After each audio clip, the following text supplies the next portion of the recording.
Positivity பார்க்குற எல்லா உறவுகளுக்கும் ஹாய் வணக்கம். எல்லாரும் எப்படி இருக்கீங்க? நான் ரொம்ப ரொம்ப நல்லா இருக்கேன், ஹாப்பியாக இருக்கேன். ஸோ நீங்களும் ஹாப்பியாக இருங்க, எப்பவுமே ரொம்ப பாசிட்டிவாக இருங்க. லைஃப்பில் எப்பயுமே நம்ம ஹாப்பியாகவும் ஹெல்த்தியாகவும் பாசிட்டிவான மைண்ட் தாட்டில் இருக்கணும்னா நம்ம கிட்ட வரக்கூடிய நெகட்டிவிட்டியை நீங்கள் கண்டுக்காமல் போனால் மட்டும்தான் முடியும். அதையும் தாண்டி நம்மளை இரிட்டேட் பண்ணுவாங்க, நம்மளை பற்றி நிறைய விஷயங்கள் வந்து பார்த்தீங்கன்னா நெகட்டிவாக சொல்லுவாங்க.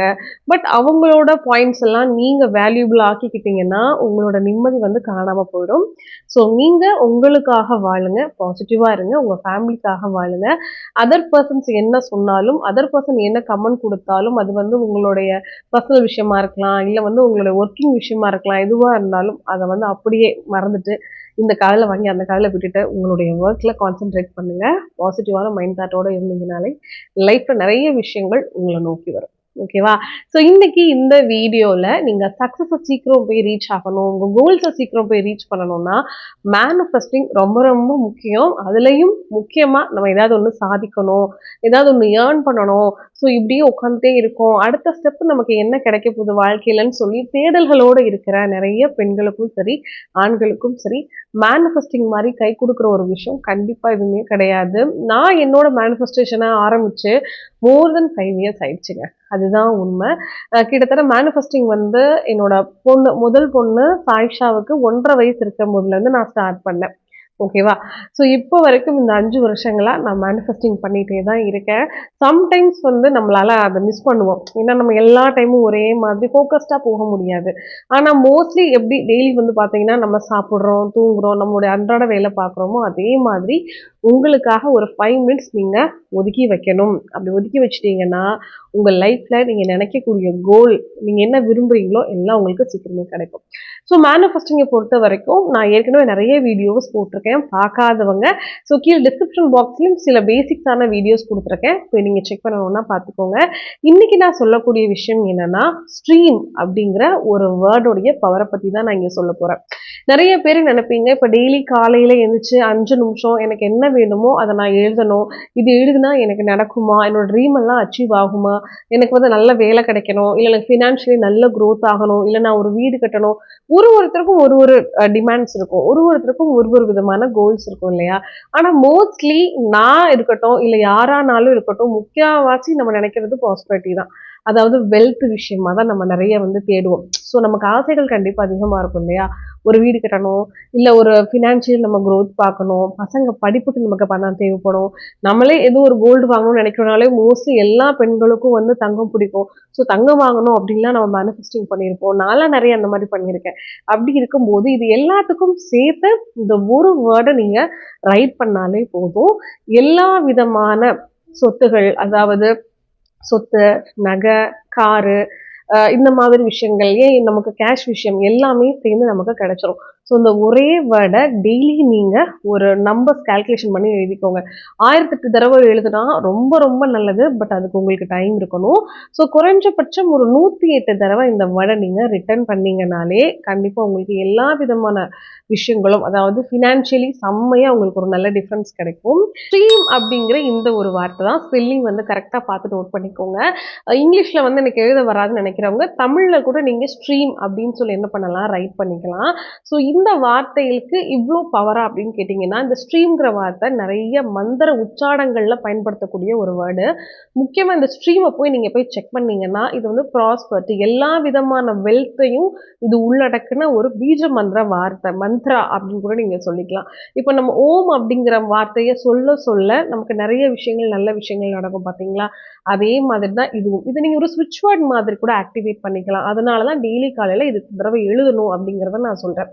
இப்போ இதை எந்த டைமிங்கில் நம்ம எழுதணும் அப்படிங்கிறத சொல்லிடுறேன். இதுக்கு நீங்கள் சிம்பிளாக ஒரு நோட் புக், பென் மட்டும் நீங்கள் எடுத்து வச்சுக்கோங்க. இதில் நிறைய பேர் கேட்பீங்க, பீரியட்ஸ் டைமில் எழுதலாமான்னா நீங்கள் எழுதலாம், பிரச்சனை இல்லை. ஏன்னா இது நீங்கள் போய் சாமி ரூமில் போய் உட்காந்து விளக்கு பொருத்தி எழுத போகிறது இல்லை. சிம்பிளாக நீங்கள் பக்கத்தில், பெட்டுக்கு பக்கத்தில் வச்சுக்கோங்க. ஒரு பென் யூஸ் பண்ணிக்கோங்க. Any ruled note, unruled note, எந்த கலர் பென்னாக இருந்தாலும் ஓகே. பிளாக் கலர் பென் மட்டும் லெட் மட்டும் நீங்கள் அவாய்ட் பண்ணிக்கலாம். ஸோ இந்த வார்த்தையை எழுதுறதுக்கு ஒரு சூப்பரான டைமிங் அப்படின்னா பிரம்ம முகூர்த்த நேரம் தாங்க.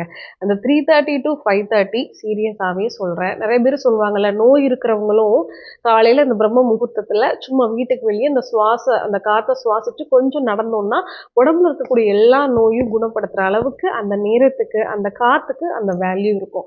ஸோ அந்த டைமை கொஞ்சம் நீங்கள் ப்ரிஃபர் பண்ணி ஒரு அலாரம் வச்சு எந்திரிச்சு எழுதிட்டு மூடி வச்சிடுங்க. அது ரொம்ப பெஸ்ட் ரிசல்ட் கொடுக்கும். ஏன் அப்படின்னா, நான் இது வரைக்கும் மேனிஃபெஸ்டிங் அப்படின்னாலே எடுத்துக்கிறது அந்த பர்டிகுலர் டைமிங் மட்டும்தான்.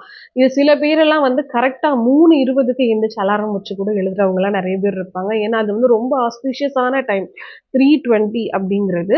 ஸோ அவ்வளோ நேரம் அது நமக்கு நடு நைட்டு அப்படின்னு நம்ம நினைப்போம். ஸோ அவ்வளோ சீக்கிரம் கூட வேண்டாம்.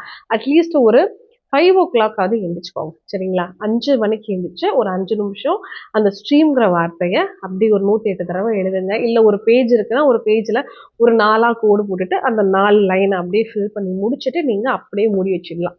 ஸோ நிறைய பேருக்கு டவுட் வரும், நான் 2-3 நாள் பண்ணிட்டு நடுவில் ஒரு நாள் பண்ணலை, அப்போ அந்த கவுண்ட் கட் ஆயிடுமானா, கவுண்டெல்லாம் நீங்கள் கணக்கே பண்ணாதீங்க. சப்போஸ் என்னால் ஒரு வாரத்தில் 5 நாள் தான் எழுத முடியுதுன்னா பரவாயில்ல, 2 நாள் கேப் விட்டு எழுதுங்க. இல்லை வாரத்தில் எல்லா நாளும் எழுத முடியும்னு நினைக்கிறவங்க அப்படியே இதை கண்டினியூ பண்ணலாம். இது ஒன் டே நீங்கள் எழுதலை அப்படின்னா இதில் இருக்கக்கூடிய பவர் எல்லாம் கம்மியாயிடும், நீங்கள் எழுதுனதெல்லாம் வேஸ்ட் ஆகிடும். அப்படி கிடையவே கிடையாது. அந்த மாதிரி மட்டும் நீங்கள் நினைக்கவே நினைக்காதீங்க. மேனிஃபெஸ்டிங்கை பொறுத்த வரைக்கும் அதை நீங்கள் ரொட்டீன் பண்ணணும். அது ஒரு ஹேபிட்டாக நீங்கள் கொண்டுட்டு வந்துடணும். அது டிசிப்ளினாக ஃபாலோ பண்ணீங்கன்னா சீக்கிரமே நீங்கள் நினச்சது நடக்கும். அவ்வளோதான். ஸோ இந்த முக்கியமான வேர்டு நான் கொடுத்ததுக்கு காரணம், நிறைய பேர் கேட்குறீங்க, எனக்கு என்ன எழுதுறதுன்னு தெரியல, எனக்கு இது தேவைப்படுது, இதுக்கு ஏதாவது நீங்களே சொல்லுங்கன்னு கமெண்ட்ல நிறைய பேர் கேட்குறீங்க. ஒரு 4-5 பேர் கேட்டால் பரவாயில்ல. நிறைய பேர் கேட்கும்போது எல்லாருக்குமே நம்ம எழுத முடியாதுல்ல, இல்லை கமெண்ட்ல என்னால் சொல்ல முடியாது. அதுக்கு பதிலாக இந்த வேர்ட் ஒரு சூப்பரான ஆல்டர்னேட்டிவாக இருக்கும். நிஜமாவே இது உங்களுக்கு ஒர்க் ஆகும். இதுக்கு நீங்கள் எனக்கு தனியாக பணம் வேணும், காசு வேணும், அது வேணும், இது வேணும், இதெல்லாம் நீங்கள் கேட்கணும்னு அவசியம் இல்லை. இந்த வேர்டை மட்டும் நீங்கள் எழுதுங்க. முக்கியமாக இதை எழுதும் போது உங்கள் மைண்ட் செட் ரொம்ப ஹாப்பியாக இருக்கணும். உங்கள் மைண்ட் செட்டில் எல்லாமே உங்களுக்கு கிடைச்ச மாதிரி, இந்த இயற்கைக்கு நன்றி சொல்கிற மாதிரி நீங்கள் ஃபாலோ பண்ணுங்க. இன்னொரு சின்ன டிப்ஸ் அடிஷ்னலாக நான் என்ன சொல்லணும்னு நினைக்கிறேன்னா, நம்மளுடைய டேல பார்த்தீங்கன்னா 11-11 காம்போ டைமிங் அதாவது காலையில் 11 மணி 11 நிமிஷம், திரும்ப அது எப்போ வரும்னா அதுக்கடுத்து நைட்டு 11 மணி 11 நிமிஷத்துக்கு உங்களுக்கு வரும். ஸோ இந்த டைமிங்கை கொஞ்சம் மிஸ் பண்ணாதீங்க. கரெக்டாக ஒரு அலாரம் மாதிரி செட் பண்ணிக்கோங்க. சில நேரங்களில் இந்த 11-11ங்கிறது என்னோட கண்ணுக்கு ஈஸியாகவே கிடைக்கும். ஸோ நான் அப்போ டக்குன்னு எந்த வேலை செஞ்சுட்டு இருந்தாலும் அப்படியே அதை வச்சுட்டு கண்ணை மூடி எனக்கு என்ன வேணுமோ நான் அதை அப்படியே கேட்பேன். எனக்கு எல்லா விஷயமும் கிடைச்சிட்ட மாதிரி நான் கற்பனை பண்ணி ஹாப்பியாக இந்த பிரபஞ்சத்துக்கு நன்றி சொல்லுவேன். இதை நான் ரொட்டீனாக கிட்டத்தட்ட மோர் தென் இயராகவே ஃபாலோ பண்ணிக்கிட்டு இருக்கேன். இதை பற்றின வீடியோ கூட நான் ஒரு 4-5 மாதத்துக்கு முன்னாடி நான் போட்டிருப்பேன். ஸோ இதை நீங்கள் கொஞ்சம் ஒரு கவனம் செலுத்தி பார்த்தீங்கன்னா உங்களுக்கு ரொம்பவே இந்த யூனிவர்ஸ் கிட்ட இருந்து நிறைய விஷயங்கள் ஆட்டோமேட்டிக்காக உங்களுக்கு கிடைக்கும். ஸோ நிறைய விஷயங்கள் நீங்கள் ப்ராக்டிக்கலாக பண்ணி பார்க்கும்போது தான் நம்ம என்ன வேலை போயிட்டுருக்கோம், ஸோ இது கரெக்டு தானா இல்லையான்றது கூட சில பேர் உங்ககிட்ட வந்தே உங்களுக்கு ஆன்சர் பண்ணுவாங்க. ஸோ இதெல்லாம் நீங்கள் ப்ராக்டிக்கலாக பண்ண தான் உங்களோட லைஃப்பில் நிறைய சேஞ்சஸ் நடக்கும். ஸோ இதை நீங்கள் நம்பணும்னா ஃபஸ்ட்டு நீங்கள் உங்களை நம்பணும், இந்த ப்ராசஸை நம்பணும். இது நிஜமாவே நடக்குங்கிறத நீங்கள் நம்பினா மட்டும்தான் இந்த மேனிஃபெஸ்டேஷனில் உங்களால் சக்ஸஸை பார்க்க முடியும். ஓகேவா? ஸோ ஒரு சிம்பிளான ஒரு மெத்தட் தான் இன்னைக்கு நான் சொல்லியிருக்கேன். உங்கள் லைஃப்பில் சக்ஸஸ் பண்ணுறதுக்கு ஒரு 5 நிமிஷம் நீங்கள் தாராளமாக டைம் ஸ்பெண்ட் பண்ணலாம். ஸோ இது கூட என்னால் டைம் ஸ்பெண்ட் பண்ண முடியாதுன்னு நினைக்கிறவங்க ரொம்ப கஷ்டம். ஸோ இன்னைக்கு நான் உங்களுக்கு ஒரு சிம்பிளான ஒன் வேர்ட் மேனிஃபெஸ்டேஷன் தான் சொல்லியிருக்கேன். இது ரொம்பவே உங்களுக்கு சூப்பரான விஷயங்களை கொடுக்கும். மறக்காம டெய்லி ரொட்டீனை இதை பண்ண பாருங்க. ஸோ நிறைய பேருக்கு இது பண்ணி பார்த்து என்ன ரிசல்ட் கிடைச்சிருக்கு அப்படிங்கிறதையும் எனக்கு கீழே கமெண்ட் பாக்ஸில் நீங்கள் கமெண்ட் பண்ணுங்க. ஓகேவா? ஸோ மறக்காம நம்மளுடைய சேனலுக்கு லைக் பண்ணுங்க, ஷேர் பண்ணுங்க, சப்ஸ்கிரைபும் பண்ணுங்க. நம்ம அம்மு பாசிட்டிவிட்டி சேனலுக்கு உங்கள் சப்போர்ட்டை கொடுங்க. ஸோ நாளைக்கு ஒரு சூப்பரான வீடியோவில் மீட் பண்ணுறேன். பாய்.